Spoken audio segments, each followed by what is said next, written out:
આસ્તા સાંભળ તો. હા મમ્મી. હમણાં ઘરના ખર્ચા વધી ગયા છે અને છે ને તાર પપ્પા પગાર હાવ ઓછો આવે છે, કેમ કે એ થાકી જાય છે ને એટલે 2-3 કલાક જાતા નથી. અને હવે તું નોકરીએ લાગી ગઈ છો તો ઘરમાં થોડીક મદદ કરાવજે. હું અત્યારે લગી તો બધું બરાબર હાલતું હતું, પપ્પાએ તો મને કઈ કીધું નહીં. તું આ ઘરની છો ને અમારી છોકરી છો અને તાર પપ્પા છે ને તને કાંઈ ન કહી શકે, પણ છે ને તું એકની એક છોકરી છો અમારી અને તારે ભાઈ નથી એટલે તારે થોડીક જવાબદારી લેવી પડશે. હવે તું મોટી થઈ ગઈ છો અને ઘરના ખર્ચા કાઢવા માટે તારે મદદ કરવી પડે. યાર તારા પપ્પાને તો આટલી મોટી જોબ છે તો તારા મમ્મી એવું તને શું કામ ને કીધું? ખબર નહીં યાર, પણ જો ઘરમાં મારી જરૂર પડતી હોય ને તો મારે મદદ કરવી જોઈએ. અને મમ્મી પપ્પાએ છે ને મારી માટે કેટલું બધું કર્યું છે, મને પગભર બનાવી છે. હવે મારો વારો છે.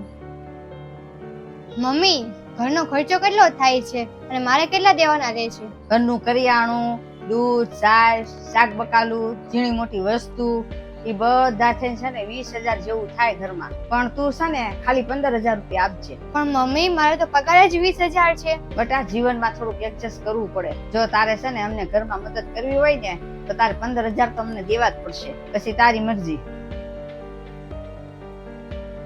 તારા મમ્મી બહુ કડક નથી? કદાચ હા, પણ છે ને મારા મા બાપે છે ને મારી માટે ઘણું કર્યું છે. હવે મારો વારો છે. હવે હું કરીશ, આજે હું જોબ કરું છું ને એની કરતા પણ સારી જોબ ગોતીશ અને એની મદદ કરીશ.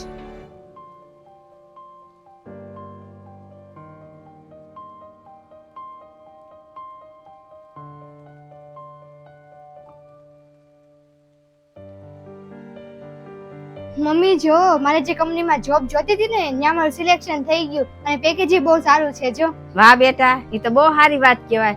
આટલા મહિના તે મહેનત કરી એનું ફળ મળ્યું. અને હા, હવે હું ઘરમાં છે ને 15,000 નહીં 30,000 આપી શકીશ અને મારી માટે પણ બચત કરી શકીશ. હું તને એક વાત કહું? હા કે? આ હું તારી ઉપર દબાણ નાખતી હતી ને 15,000 તારે દેવા જ પડશે, એ હું હાથે કરીને નાખતી, જેથી કરીને છે ને તને ખબર પડે કે તું કેટલી મહેનત કરી શકે છો. અમુક વાર છે ને છોકરાને થોડોક ધક્કો મારવો પડે, જેથી કરીને ઈ ઉડી શકે. હા મમ્મી, તે સાચું કીધું. આવું કરીને તે મને છે ને પૈસાની કિંમત સમજાવી છે. અને મમ્મી, હું તને હજી એક વાત કહું છું છે ને, હવે હું છે ને અહીંયા નહીં અટકી રહું. હું હજી મહેનત કરીશ, પૈસા કમાઈશ અને તમારા બેયના સપના પૂરા કરીશ. હવે ઈ જ તે તારું ઘર છે, આ નહીં. અને તું અહીંયા આવીશ ને તો સમાજ શું કહે? પતિ પત્નીમાં તો છે ને ઝઘડા થતા જ હોય, એમાં અહીંયા પિયર નો આવવાનું હોય, બેયને છે ને સમજીને સમાધાન કરી નાખવાનું હોય. પણ મમ્મી, આ બધું છે ને તારી સલાહ મેં માની ને એટલે આવું છું છે. તારી વાત જ મારે નહોતી માનવાની. મેં તને સમજાવવા માટે કીધું તું, ઝઘડો કરવા માટે નહીં. અહીંયા આવીને છે ને ખોટો તમાશો નથી કરવો. અને આ ખોટું અહીંયા આવે ને તું તો તાર પપ્પાને ટેન્શન થાય. તમે 2 જણા છે ને વાતચીત કરીને આમાં આવીને સમાધાન કરી નાખો અને તું ન્યા રહેજે. હું મારું છે ને જોઈ લઈશ મમ્મી. તારી સલાહ માનીને મેં છે ને સૌથી મોટી ભૂલ કરી છે. હવે તારે મને છે ને કહેવાની જરૂર નથી કે મારે શું કરવું છે ને શું નહીં.